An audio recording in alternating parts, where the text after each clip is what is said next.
नमस्कार, नवीन न्यूज में आपका स्वागत है। बिहार के एक एसडीओ के खिलाफ विभागीय कार्रवाई चलेगी। इस संबंध में समान प्रशासन विभाग ने संकल्प पत्र जारी किया है। भूमि सुधार उप समाहर्ता रहते महिला अधिकारी पर गंभीर आरोप लगे थे। इस संबंध में राजस्व में भूमि सुधार विभाग ने कार्रवाई की अनुशंसा किया था। मधुबनी के जयनगर अनुमंडल की भूमि सुधार उप समाहर्ता रही महिला अधिकारी तरनिजा के खिलाफ गंभीर आरोप हैं। इन पर विभागीय कार्यों में शिथिलता बरतने, बार बार विभाग के स्तर से एवं मुख्य सचिव के निर्देश के बाद भी क्रियाकलापों में सुधार नहीं करने, दाखिल खारिज अपील मामलों को लंबित रखने के साथ साथ भूमि सुधार उप समाहर्ता मुजफ्फरपुर पूर्वी के ऑफिशियल लॉगिंग का उपयोग नहीं करके अपने निजी लॉगिंग से केस दायर करने संबंधी आरोप प्रतिवेदित किए गए। राजस्व में भूमि सुधार विभाग की अनुशंसा के बाद समान प्रशासन विभाग ने पूरे मामले की समीक्षा की और आरोपी अधिकारी तरनिजा से स्पष्टीकरण मांगा। बता दें कि बिहार प्रशासनिक सेवा की अधिकारी तरनिजा वर्तमान में बेगूसराय जिले के बलिया अनुमंडल में अनुमंडल पदाधिकारी के पद पर पदस्थापित हैं। देश की सियासत इन दिनों मतदाता सूची के कथित घोटाले पर उबल रही है। राजधानी में विपक्षी दलों ने इस मुद्दे पर केंद्र सरकार और चुनाव आयोग के खिलाफ मोर्चा खोल दिया। राहुल गांधी के नेतृत्व में इंडिया गठबंधन के सांसद संसद से लेकर चुनाव आयोग दफ्तर तक कूच करने निकले, लेकिन दिल्ली पुलिस रास्ते में ही काफिला को थाम लिया। मार्च के दौरान नारेबाजी, बैरिकेड पर चढ़ने और पुलिस से तीखी नोकझोंक के दृश्य राजधानी दिल्ली की सड़कों पर सियासी टकराव की तस्वीर बन गई।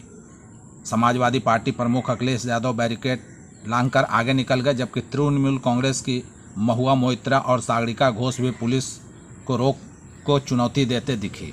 आखिरकार हालात ऐसे बने कि राहुल गांधी, प्रियंका गांधी, संजय राउत और कई सांसदों को हिरासत में लेना पड़ा।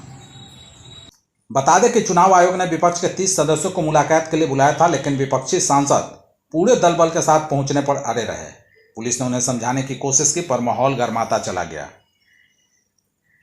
राहुल गांधी ने मतदाता सूची में हेरफेर का आरोप लगाते हुए इसे वोट चोरी करार दिया है और एक ऑनलाइन अभियान भी शुरू किया है। विपक्ष का दावा है कि यह मुद्दा सिर्फ तकनीकी गड़बड़ी की नहीं, बल्कि लोकतंत्र पर सीधा हमला है। बिहार के लोग सावधान रहे, कारण कि मानसून पूरी तरह से एक्टिव है। आने वाले 2 दिन बिहार के लोगों के लिए खतरे का दिन साबित होने वाला है। फिलहाल पटना, सुपौल, बांका, लखीसराय सहित कुछ जिलों में मध्यम दर्जे की बारिश रिकॉर्ड की गई है। सीतामढ़ी से पूर्णिया और कटिहार तक सुबह से ही भारी बारिश जैसी स्थिति देखने को मिल रही है। कहीं कहीं तो मूसलाधार बारिश भी हो रही है। इसके अलावा पटना सहित दक्षिण बिहार के कई जिलों में बादल छाए हुए हैं। मौसम विभाग के अनुसार उत्तर बिहार के 14 जिलों में अधिक बारिश होने की संभावना है। शेष जिलों में हल्की फुल्की बारिश हो सकती है। लेकिन 12 और 13 अगस्त को पूरे बिहार में भारी बारिश होने की स्थिति बन रही है, इसलिए आपदा विभाग भी अलर्ट मोड में है। अगले 2 दिन बिहार के लिए खतरे की घंटी है। बिहार में इसी साल विधानसभा चुनाव होने हैं। बिहार चुनाव से पहले बिहार के 5 दिग्गज नेताओं की सुरक्षा व्यवस्था बढ़ा दी गई है। नीतीश सरकार ने उप मुख्यमंत्री सम्राट चौधरी, नेता प्रतिपक्ष तेजस्वी यादव सहित 5 नेताओं की सुरक्षा बढ़ा दी है।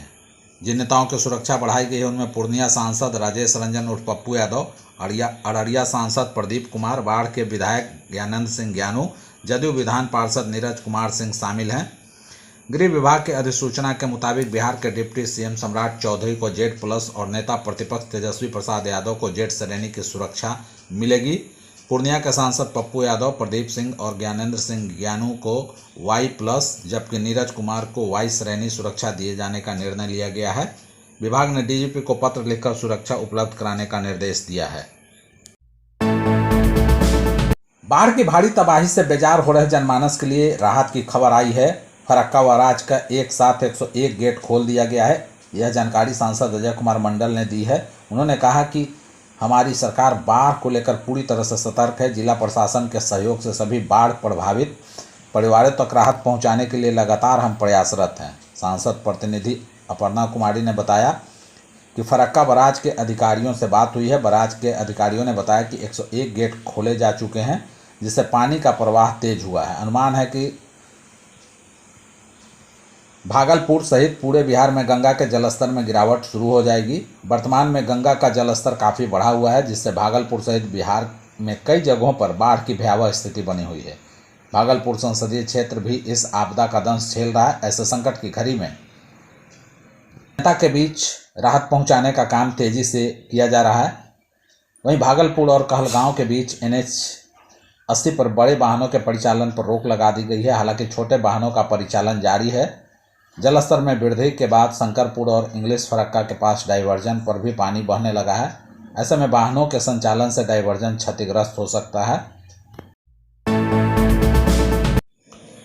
बिहार सरकार के मंत्री संतोष कुमार सुमन ने रोहतास जिले से शुरू होने वाली राहुल गांधी की पदयात्रा को लेकर कहा कि राहुल गांधी हमेशा पदयात्रा करते हैं और उनको करना भी चाहिए, क्योंकि उनकी अभी सीखने की उम्र है।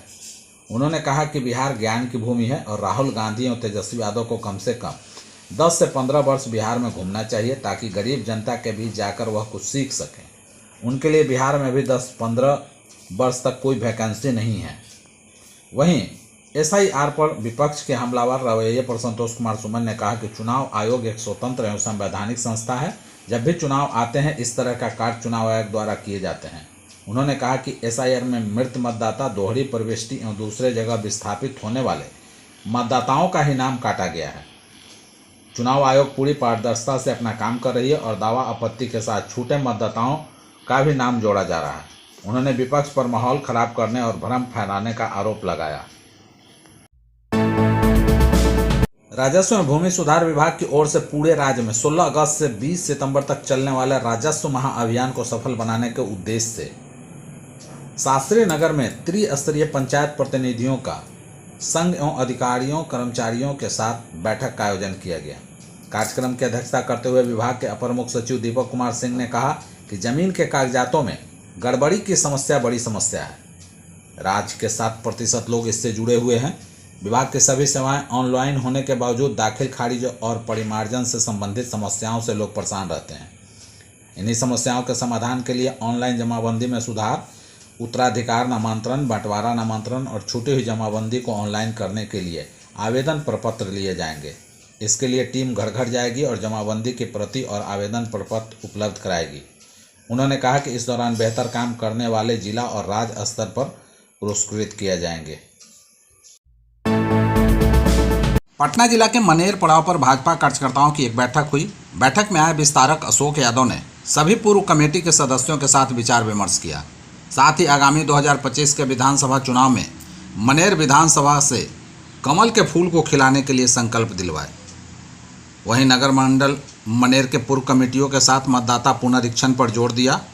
मृत और डबल नाम को चिन्हित करके BLO के माध्यम से कटवाने एवं नए मतदाता के नाम को शामिल करने हेतु सुझाव दिए। इस बैठक का मुख्य उद्देश्य सभी नए पुराने कार्यकर्ताओं को सम्मान देना है। इस अवसर पर कन्हैया मालाकार, चंद्रभूषण पांडे, जनौरी ठाकुर, धर्मेंद्र जायसवाल, नवनीत गोपाल, विजय सिंह, योगेंद्र सिंह, अजय कुमार, मदन यादव, संजय यादव सहित अनेक लोग मौजूद थे।